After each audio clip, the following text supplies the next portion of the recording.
Hello friends, स्वागत है आपका हमारे चैनल अपडेट ऑनलाइन 02 पे। दोस्तों, इस वीडियो में हम बात करने वाले हैं झारखंड स्टाफ सिलेक्शन कमीशन की तरफ से जो नई वैकेंसी निकाली गई है, इसके लिए आप ऑनलाइन आवेदन कैसे कीजिएगा।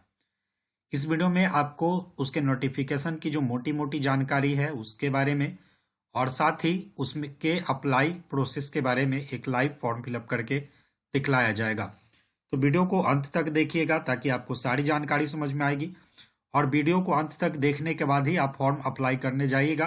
कई बार जानकारी के अभाव के कारण हम फॉर्म अप्लाई करने तो चले जाते हैं, लेकिन आधा अधूरा फॉर्म भर के बहुत सारे गलती को कर देते हैं। तो वीडियो को अंत तक जरूर देखिएगा और अगर आपको वीडियो पसंद आएगा तो वीडियो को लाइक कीजिएगा, शेयर कीजिएगा और इसी तरीके के अपडेट्स लगातार पाने के लिए हमारे चैनल को सब्सक्राइब कीजिए।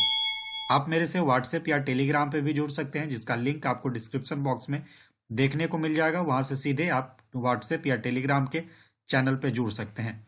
बात करें इसके नोटिफिकेशन की, तो इसका जो नोटिफिकेशन का पीडीएफ का लिंक है वो आपको डिस्क्रिप्शन बॉक्स में मिल जाएगा। वहां से इजीली आप इसको डाउनलोड कर सकते हैं या इसके ऑफिशियल वेबसाइट पे जाकर भी इसके नोटिफिकेशन को डाउनलोड करके पढ़ सकते हैं। ये जो वैकेंसी निकाली गई है वह झारखंड पारा मेडिकल संयुक्त प्रतियोगिता परीक्षा 2023 नियमित भर्ती के तौर पे जो है ये वैकेंसी निकाली गई है, जिसकी विज्ञापन संख्या 20/2023 रखा गया है। बात करें इसमें क्या क्या योग्यताएं रखी गई है, क्या क्या सीट रखी गई है, तो इसके बारे में इसकी जो प्रक्रिया है वह ऑनलाइन माध्यम से ली जाएगी। ऑनलाइन आवेदन के जो है रखा गया है। वहीं परीक्षा शुल्क की बात करें तो 100 रुपया जो है परीक्षा शुल्क रखा गया है और वहीं पे झारखंड राज्य के अनुसूचित जाति अनुसूचित जनजाति के जो लोग हैं उनको 50 रुपया का जो है सिर्फ उनको भुगतान करना होगा। वहीं पदों की बात करें तो इसमें जो है आप इस नोटिफिकेशन को डाउनलोड करके देख लीजिएगा। अलग अलग पोस्ट पे अलग अलग यहाँ पे पद दिया गया है, उस हिसाब से जो है इसमें टोटल पदों की संख्या भी अलग अलग दी गई है। तो एक बार अपने नोटिफिकेशन को अपने स्तर से जरूर डाउनलोड कर लीजिएगा। प्रयोगशाला के लिए है, एक्सरे के लिए है, तो इस तरीके से जो है इसमें बहुत सारे पोस्टेड रखे गए हैं। यहाँ पे आप परिचारिका श्रेणी ए की जो वैकेंसी है वो रखी गई है। तो इस तरीके से जो है टोटल के लिए अलग अलग जो है सीट भी रखे गए हैं, जिसमें परिचारिका श्रेणी के लिए जो है 1173 जो सीट रखे गए हैं, उसी तरीके से जो है एक्सरे के लिए 116 जो है वो सीट रखे गए हैं। तो इस तरीके से जो है अलग अलग पोस्ट पे अलग अलग जो सीट है वो रखी गई है। बात करें इसके अप्लाई के लिए, तो जब आप इसके ऑफिशियल वेबसाइट पे जाइएगा तो यहाँ पे आप इसके नीचे आइएगा। जब आप इसके नीचे आइएगा तो यहाँ आपको देखने को मिल जाएगा अप्लाई फॉर्म का। इस पे आपको क्लिक करना है। जैसे इस पे आप क्लिक कीजिएगा, अब आपके पास यहाँ पे जब नीचे आएगा तो यहाँ पे JPMCCE का जो है आपको अप्लाई करना है। इससे पहले जो है JCCE का जो फॉर्म है कैसे अप्लाई करना है उसका वीडियो आपको हमारे चैनल पे देखने को मिल जाएगा। उसको जाकर आप इस फॉर्म को अप्लाई कर सकते हैं। बात करते हैं JPMCCE को कैसे अप्लाई कीजिएगा, तो अप्लाई वाले सेक्शन पे आपको क्लिक करना है। यहाँ ओके करेंगे। जैसे ओके कीजिएगा कुछ इस तरीके का इंटरफेस आपके सामने खुलकर आ जाएगा। यहाँ पे सबसे पहले आपको रजिस्ट्रेशन करना होगा, तो रजिस्ट्रेशन वाले सेक्शन पे आपको क्लिक करना है। जैसे इस पे क्लिक कीजिएगा कुछ इस तरीके का इंटरफेस आपके सामने खुलकर आ जाएगा। ये जो फॉर्म है दोस्तों वो टोटल आपका 5 स्टेप में फॉर्म भरना है। सबसे पहले रजिस्ट्रेशन है, फिर एप्लीकेशन है, पेमेंट करना है, फोटो और सिग्नेचर अपलोड करना है, फिर आपका ये कंप्लीट हो जाएगा। तो इस तरीके से ये 5 स्टेप में फॉर्म को भरा जाएगा और इस वीडियो को अंत तक देखिएगा तो आपको सारी जानकारी समझ में आएगी कैसे आप इसके लिए ऑनलाइन आवेदन कर सकते हैं। सबसे पहले आपसे यहाँ पे पूछता है कि आर यू इंडियन सिटीजन, तो आपको यस में इसका जवाब देना है। इसके बाद जब आप नीचे आइएगा तो यहाँ पे आपसे पूछता है कि are you local resident Jharkhand. अगर आप झारखंड के निवासी हैं तो आप इसको यस करेंगे। अगर झारखंड के निवासी नहीं है तो आप इसको नो कर देंगे।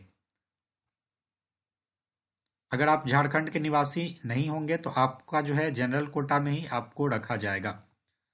अब जो है आपको यहाँ पे आपका जो पूरा नाम है वो आपको नाम लिखना है। जो भी आपका डेट ऑफ बर्थ है यहाँ से आप कैलेंडर से इजीली अपने डेट ऑफ बर्थ का चयन कर सकते हैं। जो भी आपका डेट ऑफ बर्थ है वो डेट ऑफ बर्थ का आप चुनाव यहाँ से कर सकते हैं। डेट ऑफ बर्थ का चुनाव करने के बाद जो है अपना ईमेल आईडी डालिएगा, अपना मोबाइल नंबर लिखिएगा। इसके बाद ये जो कैप्चा दिया हुआ है इस कैप्चा को डालिएगा और आपको सबमिट रजिस्ट्रेशन फॉर्म वाले सेक्शन पे क्लिक कर देना है। अगर यहाँ पे आप यस करते हैं तभी जो है, अगर आप झारखंड के निवासी होंगे तभी यही जानकारी आपको भरनी है। तो जानकारी में किसी भी तरह का कोई चेंजेज नहीं किया गया है। अब आपको यहाँ पे आपका यूजर आईडी और पासवर्ड आपको देखने को मिल जाएगा। नीचे प्रोसीड वाला सेक्शन है, इस पे आपको क्लिक करना है। अब आपको यहाँ पे आपकी पर्सनल डिटेल भरनी है। सबसे पहले यहाँ पे सेलेक्ट पोस्ट का ऑप्शन है, यहाँ पे आप अपना पोस्ट, जिस भी पोस्ट के लिए आप अप्लाई करना चाहते हैं उस पोस्ट के लिए आप अप्लाई कर सकते हैं। आप जो भी पोस्ट के लिए अप्लाई करना चाहते हैं उसमें क्या क्या क्वालिफिकेशन मांगी गई है वो आप एक बार नोटिफिकेशन को डाउनलोड करके जरूर पढ़ लीजिएगा कि इसमें क्या क्या क्वालिफिकेशन मांगी गई है, और वो क्वालिफिकेशन अगर आपके पास अवेलेबल है तो आप उस फॉर्म के लिए जो है अप्लाई कर सकते हैं। यहाँ पेज नंबर 5 में जब आप देखिएगा तो इसमें कितना वेतन दिया जाएगा, क्या क्या क्वालिफिकेशन मांगी गई है, ये सभी जानकारी दी गई है। तो आप एक बार अपने स्तर से नोटिफिकेशन को देखकर ही आप इस फॉर्म के लिए अप्लाई करने आइएगा। अब यहाँ पे जो भी पोस्ट के लिए आप अप्लाई करना चाहते हैं यहाँ पोस्ट सेलेक्ट करेंगे। इसके बाद आपसे यहाँ पे पूछता है कि आपका कैटेगरी, तो आप अदर कास्ट स्टेट से होंगे तो आप जो है जनरल कैटेगरी में ही आएंगे, तो यहाँ आपको जनरल सेलेक्ट करना है। इसके बाद जब आप नीचे आइएगा तो यहाँ पे आपसे पूछता है कि आप एक्स सर्विस, आपके पास एक्सपीरियंस है या कि नहीं। अगर है तो यस करेंगे, नहीं है तो सिंपली आप इसको नो कर देंगे।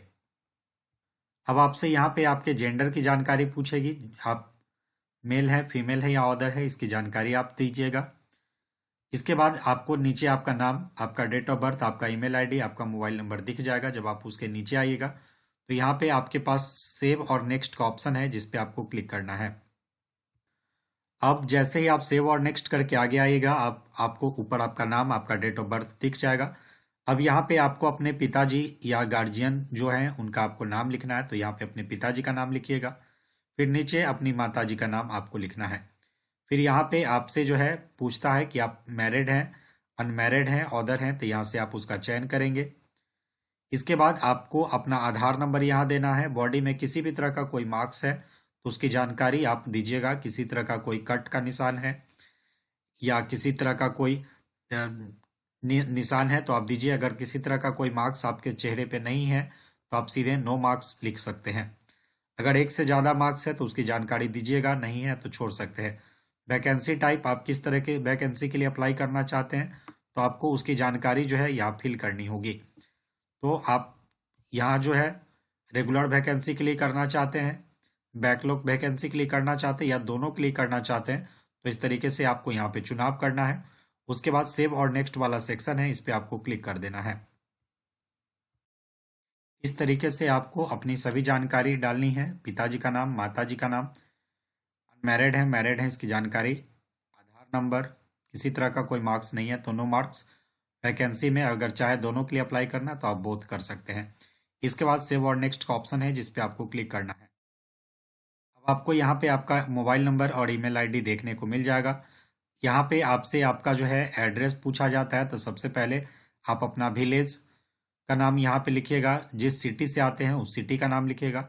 जिस स्टेट से आते हैं उस स्टेट का आपको चयन करना है। जिस भी स्टेट से आप आते हैं उस स्टेट को आप चयन कीजिएगा। जिस भी डिस्ट्रिक्ट से आते हैं उस डिस्ट्रिक्ट को आपको चयन करना है। तो जो भी आप स्टेट चयन किए होंगे उस हिसाब से आपको डिस्ट्रिक्ट चयन करना है। जो आपका पिन कोड है उस पिन कोड की जानकारी आप दीजिएगा। अगर क्रॉसपॉन्डेंस एड्रेस परमानेंट एड्रेस सेम है तो आपको इसको टिक आउट करना है। फिर सेव और नेक्स्ट वाले सेक्शन पे आपको क्लिक कर देना है।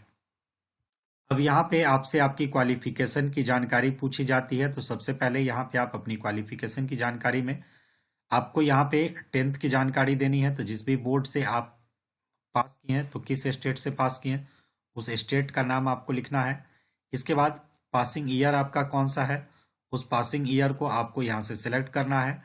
आपका बोर्ड का नाम क्या है, उस बोर्ड का नाम आपको यहाँ पे लिखना है। मैक्सिमम कितना नंबर का एग्जाम था वो आपको लिखना है। कितना नंबर आपको आया आप उसकी जानकारी यहाँ पे आपको देनी है। परसेंटेज फिर आपको यहाँ पे ऑटोमेटिक ले लेगा। फिर यहाँ पे आपको 12 की जानकारी देनी है, तो 12 आप किस स्टेट से पास आउट हैं तो वो आपको जानकारी देनी है। फिर आपका जो है पासिंग ईयर कौन सा रहा है वो पासिंग ईयर आपको देना है। किस बोर्ड से या किस इंस्टीट्यूट से पास आउट हैं उसकी जानकारी आपको यहाँ पे देनी है। टोटल कितने नंबर का एग्जाम था वो जानकारी आप दीजिएगा, आपको कितना नंबर आया वो जानकारी आपको देनी है, परसेंटेज ऑटोमेटिक आ जाएगा। अब आपसे यहाँ पे पूछता है कि टेक्निशियल क्वालिफिकेशन में आपके पास क्या है, डिप्लोमा इन फार्मेसी से है या डिग्री इन फार्मेसी है, तो आप इस तरीके से आप उसका चुनाव कीजिएगा। इसके बाद किस स्टेट से की है उसकी जानकारी दीजिएगा। जो पासिंग ईयर आपका रहा है, कौन सा पासिंग ईयर रहा है आप उसकी जानकारी दीजिएगा। किस बोर्ड से किए हैं आप उसकी जानकारी आपको यहाँ पे डालनी होगी। तो जिस भी बोर्ड से आप किए हैं उसकी जानकारी दीजिएगा। टोटल कितने नंबर का एग्जाम था वो नंबर आपको डालना है, आपको कितना नंबर आया उसकी जानकारी दीजिएगा, परसेंटेज ऑटोमेटिक ले लेगा। अब आपसे यहाँ पे पूछता है registered with Jharkhand state pharmacy counselling, Jharkhand pharmacy counselling से जो है रजिस्टर किया है ये फार्मेसी या नहीं, तो यस या नो में इसका चुनाव आप दीजिएगा। तो यहाँ पे आप जब देखिएगा इसके नोटिफिकेशन को, तो इसमें जो है स्पष्ट लिखा हुआ है कि झारखंड राज्य पैरामेडिकल काउंसलिंग से निबंधित होना आवश्यक है। तो जो नोटिफिकेशन में दिया गया है उसकी जानकारी आपको यहाँ पे फुलफिल करनी होगी। तो अगर आपका जो है फार्मेसी काउंसलिंग जो है रजिस्टर्ड है तो आप यस करेंगे। अब यहाँ पे आपके पास किसी भी तरह का कोई वर्क एक्सपीरियंस है तो उसकी जानकारी डालिएगा, नहीं है तो सेव और नेक्स्ट वाले सेक्शन पे आपको क्लिक कर देना है। अब आपके पास आपकी सारी जानकारी खुलकर आ जाएगी। किसी भी तरह का कोई मिस्टेक है तो आप उसको सुधार कर सकते हैं, और अगर सब कुछ सही है तो आपको इसको टिक आउट करना है।